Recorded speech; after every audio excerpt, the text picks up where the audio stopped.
So I did a little process video of this makeup look I did yesterday. She is so stunning with and without makeup.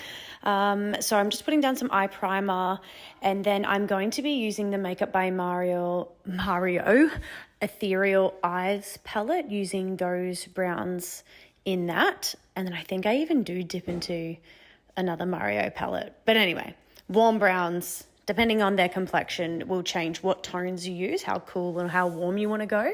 And then it also will change placement depending on their eye shape. So start off with their eyes closed to map out what you're thinking, but then keep getting them to open just in case it looks too heavy in certain areas.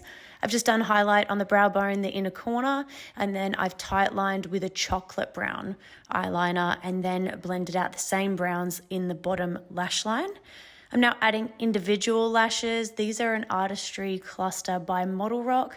I really like these because they give that kind of, like lash extension look. So they're quite fluffy. And then I'm contouring with the Rare Beauty contour stick and also her liquid blush in Virtue. I really love that color. It's not too pink. It's like a little bit terracotta, but mixes well with bronzes. So it kind of looks like blush, kind of doesn't.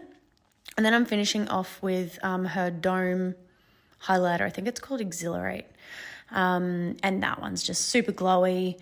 Mascara, and then I'm using the Laura Mercier setting powder to mattify in the areas I want matte, and I'm leaving areas where I want it to be glowy. And you can just see how that changes her complexion. Like, her skin looks smooth as is, but look how smooth it looks where I actually set the makeup. So it's really important that you set in the right areas, because sometimes it brings attention to texture that we just don't want to see.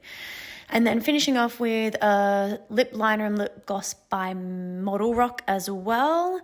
And we really love that like 90s look of the brown outline, but she didn't want to go too dark. So I've kind of done like a more natural, softer version with an ombre effect and a lighter gloss in the middle. So I hope you enjoy. Any extra questions or product list, you can either head to my Instagram or comment below. Thanks for watching.